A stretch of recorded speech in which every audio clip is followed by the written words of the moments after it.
પોરબંદરની નિરમા ફેક્ટરી સામે આવેલ આરજીટી કોલેજના કમ્પાઉન્ડમાં વસવાટ કરતા 125 પરિવારોને આઝાદીના 78 વર્ષે પણ પાણી, રસ્તા, સફાઈ અને સ્ટ્રીટ લાઇટ જેવી પ્રાથમિક સગવડો ઉપલબ્ધ ન હોવાથી અહીં વસવાટ નિવૃત્ત શિક્ષક દ્વારા વધુ એક વખત રજૂઆત કરાઈ છે। પોરબંદરની નિરમા ફેક્ટરી સામે આવેલ આરજીટી કોલેજના કમ્પાઉન્ડમાં વર્ષોથી 125 પરિવાર વસવાટ કરે છે અને ચાર પેઢીઓથી અહીંયા રહેતા લોકોની પાણી, સફાઈ અને સ્ટ્રીટ લાઇટ જેવી પાયાની સુવિધા પણ આઝાદીના 7.5 દાયકા પછી પણ ઉપલબ્ધ કરી શકાય નથી।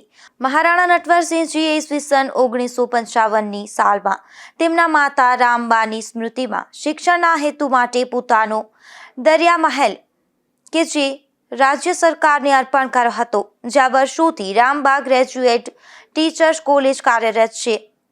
અહીં વર્ષો પહેલા ફરજ બજાવતા કર્મચારીઓ, શિક્ષકો, અન્ય કર્મચારીઓ અને સરકારી સ્કૂલોમાં કામ કરી ચૂકેલા કર્મચારીઓ અને તેના પરિવારજનો સહિત અનેક નાના કર્મચારીઓ મહેલના કમ્પાઉન્ડમાં જ શરૂઆતથી જ વસવાટ કરી રહ્યા છે।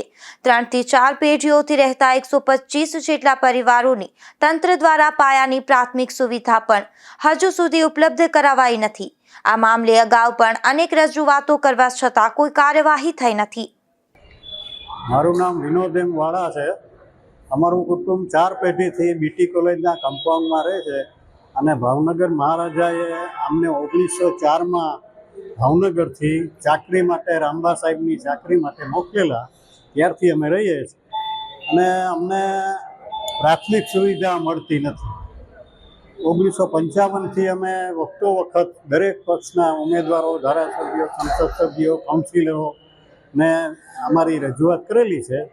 દરેક ચૂંટણી વખતે પણ અમારા વિભાગના જે સેવકો છે, નગર સેવકોને, સેવાભાવી માણસો, એને રજૂઆત કરેલ છે, પણ હજુ સુધી અમને પ્રાથમિક સુવિધા, ફક્ત પીવાના પાણી પણ મળતું નથી અને ટેન્કર આવે છે, 5 દિવસે આવે, પણ 125 કુટુંબ રહે, કમ્પાઉન્ડની અંદર 125 કુટુંબ રહે, એને જે ટેન્કર આવે છે એનાથી પૂરતું પાણી મળતું નથી અને વાવાઝોડા, ધરતીકંપ, બિરલાનું ડસ્ટિંગ થાય એનું પાણી અમારે બોર મીઠા હતા, પણ ક્રમાનુસાર ખારા થતા ગયા એટલે 3-4 બોર અમારે કમ્પાઉન્ડમાં છે, તો પીવાને લાયક પાણી નથી। એટલે માણસો પીવાનું પાણી વેચાતું લે છે અને બીજી પ્રાથમિક સુવિધાઓ, વીજળી પણ નથી, સ્ટ્રીટ લાઇટ નથી, રસ્તા નથી, જાજરૂ નથી, હજી પણ ઘણા માણસો હજી ખુલ્લામાં જાજરૂ જાય છે। એ સરકારની જે બધી યોજનાઓ છે એમાંથી મોટાભાગની યોજનાઓ અમને લાગુ પડી નથી અને જે વિકાસના ફળો છે એ અમને 121 વર્ષથી અમારા કમ્પાઉન્ડના માણસોને મળેલ નથી। અમે નમ્રતાપૂર્વક રજૂઆત કરેલ છે સરકારી તંત્રને, કલેક્ટર સાહેબને, કમિશનર સાહેબને, મ્યુનિસિપાલિટી હતી જે પ્રમુખ સાહેબને, દરેક પક્ષોને અને સેવાભાવી માણસોને અમે રજૂઆત કરેલ છે, પણ અકળ કારણોસર અમને આ સુવિધાઓ મળેલ નથી। તો અમે નમ્રતાપૂર્વક, અમે કોઈ દી ઉગ્ર રજૂઆત નથી કરી, આંદોલન નથી કર્યા, ચૂંટણીનો બહિષ્કાર નથી કર્યો, નમ્રતાપૂર્વક અમને પીવાના પાણીની વ્યવસ્થા મળે એવી અમે રજૂઆત કરેલ છે। નહીંતર એવો વખત આવશે કે અમારે આ કમ્પાઉન્ડમાંથી હિજરત કરવી પડે। 125 કુટુંબ છે, અંદાજે 700 વ્યક્તિ એમાં રહે છે અને ચામડીના રોગો થાય, ક્લોરાઇડ વધુ છે અને ક્ષારનું પ્રમાણ વધતું જ જાય છે, એટલે પીવાને લાયક નથી, નાવાને લાયક નથી, કપડાં ધોવાને લાયક પણ પાણી નથી। આ અમારી સમસ્યા। અમે ટેક્સ ભરીએ છીએ અને સાહેબને વખતો વખત 5મી અરજી દઈએ છીએ અમે। આ સ્મૃતિપત્ર છે, આપણે ઇંગ્લિશમાં એને રિમાઇન્ડર કહીએ, સ્મૃતિપત્ર આજે હું સાહેબને આપવા આવ્યો છું। હું નગરજનો, અમારે જે આરજીટી કોલેજના 85 એકરમાં જે આઉટ હાઉસીસમાં રહે છે કુટુંબો, એના વતી હું રજૂઆત કરવા સાહેબને આવ્યો, પ્રજાપતિ સાહેબ। મારું નામ ગીતાબેન ધનજીભાઈ વાળા છે।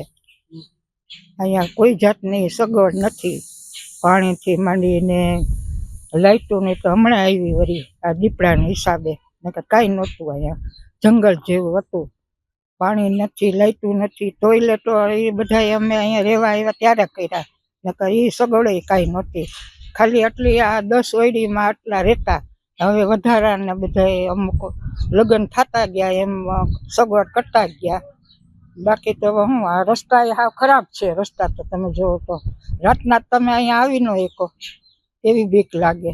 કયો વિસ્તાર છે બેન? અમારા રાજમહેલ છે, જૂનો રાજમહેલ કેટલા કહેવાય. વર્ષથી આ રહ્યો છો? કેટલા વર્ષથી આવી સ્થિતિ મારા છે? સસરાને એ રેસ એને 70 વર્ષ થયા અને એનો અમે પરિવાર છીએ. અમે અહીંયા રહેવા આવ્યા એને 50 વર્ષ થયા.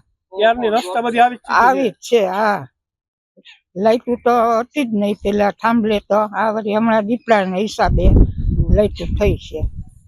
મહાનગરપાલિકા બનતા વિસ્તારના લોકોને પણ પ્રાથમિક સુવિધાઓ મળે તે માટે અહીં વસવાટ કરતા નિવૃત્ત શિક્ષક વિનોદભાઈ વાળાએ વધુ એક વખત મહાનગરપાલિકાની રજૂઆત કરી છે.